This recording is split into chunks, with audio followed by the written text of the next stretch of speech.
Well, hi there. How many of you knew that this was going to be a pumpkin recipe?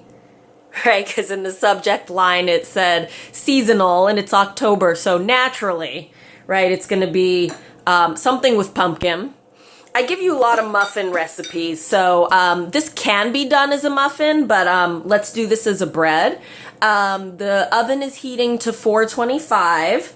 This dish here is already pre-greased with coconut oil. I just did that by hand. I'm going to start with 2 bananas in here. And then this is about, this is half a can. Half a can of organic pumpkin. I picked this up at Trader Joe's. They're like on the end cap of every single aisle right now. They want to make sure that you're going to get your pumpkin. Let's see, I'm going to do 2 pasture-raised eggs, organic. You can make this recipe vegan. I'll type it up in the recipe for you in the newsletter. You can make this vegan using flaxseed meal and water. I'll explain that. Let's see. This one, you know, life is short, so I made it a little sweeter. This is about 3/4 cup of maple syrup. That goes in there. And then from nutrition school, I just learned we can't get enough walnuts. They're just so good for the brain. So, I mean, look, brain shaped, right? Kind of obvious, right? Nature gives us clues, people. Okay, so that was about 3/4 cups. What else? What else? Flour blend.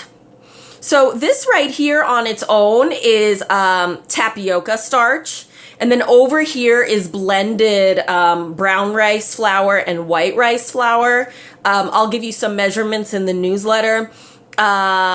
You can do this whole recipe with just like cassava flour if you want. Just know that it's going to yield like a gummier texture. So by keeping in like some of the brown rice flour, you'll get a little more fluff. So this is a gluten-free recipe. So that right there total is about, it's like 1.5 cups of flour. So I did about 3/4 and 3/4. Let's see. I have a bunch here of cinnamon, pumpkin pie spice, and a pinch of sea salt. Sea salt makes food taste more like itself. Oh, I almost missed this because it's clear. I melted some coconut oil. Oh, I almost missed that. Okay. Some baking soda, 1/2 teaspoon. And then let's see, I measured out 3/4 cup coconut milk. Remember, you can always add in, you can't take out. So I'm gonna do that first. Let's get that going. Let's take a look.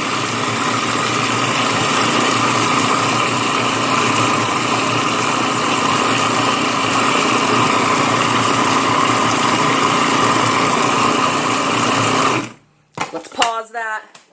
Let's see how it looks. I'm not going to add any coconut milk. That came out nice. So I really only used 1/2 cup of coconut milk. I'll write that down for you. All right. Gosh, let me move this.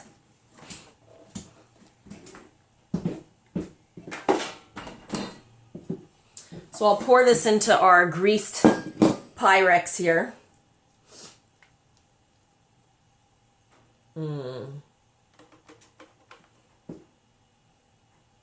Wow, that made really the right amount.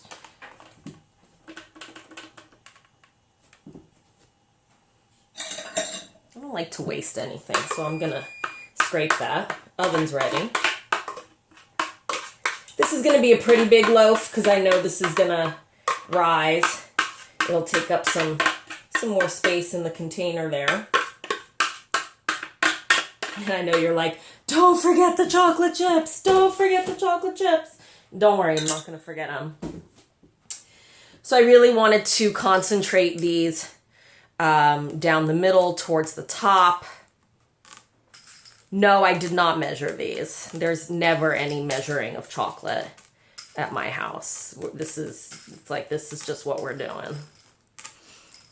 I like pecans too. Oh my God. Oh. Well, that looks beautiful already. I'll put that in the oven.